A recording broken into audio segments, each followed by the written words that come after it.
My darling, you will never be unloved by me. You are well too tangled in my soul.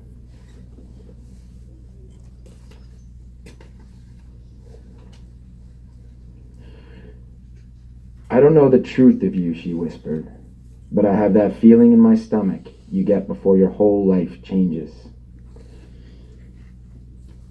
Our love happened to us all at once. We had no time to think.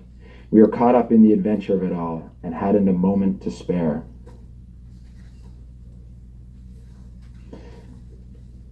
If you have you guys read it yet, or just got it? Some of you have read it. Yeah. So I think you'll find a lot of poems about Paris and France, and a lot of people don't know this, but I wrote my very first poem in Paris when I was walking there. I found it. If you've been there, I personally find it one of the most inspiring places in the world, and it's really, really, in my opinion, easy to write about.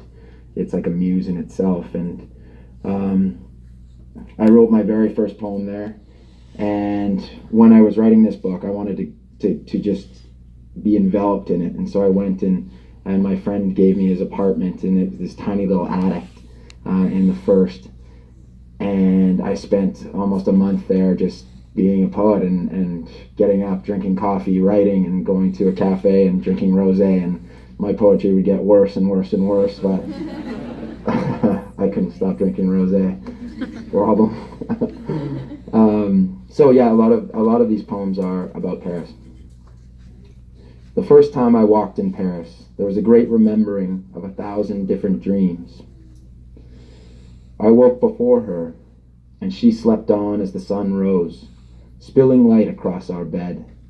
She was an angel in my sheets, the girl I would draw if given 1,000 years, and only a promise she might one day come to life.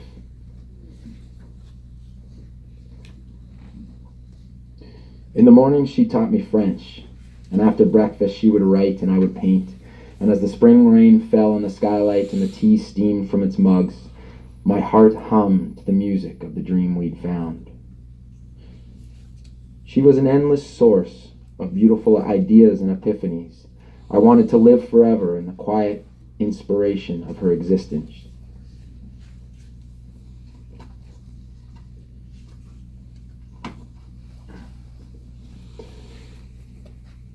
The sunset seeped off the Seine, dripping down our shoulders and fingers in the oranges of the Musée d'Orsay.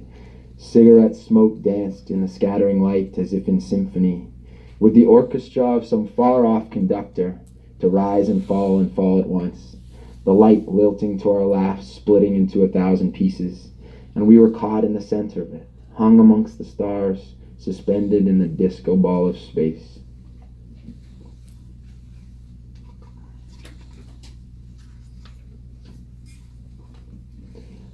Some moments, like some people, are not meant to be fully understood.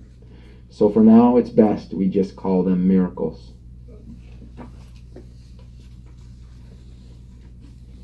I want you to know that I'm usually smiling under here, but I always forget that you can't tell. Sorry. I would take off this mask, but I don't have any more underneath. Mon Luciole, my firefly, the very spark of my life, in the darkest night burning bright, you are my hope, the only light I need to see. I think you'll notice that if you've read it, that it's separated into 3 parts: dark, stars, and between. And I wanted to keep it in a long narrative, but also just separate into 3 themes, and dark being what I talked about earlier, kind of the darkness in all of us, the sadness that we all have to fight through sometimes. And between was about generally love, and then stars was more about muses in general and like living life. Do you guys have any questions?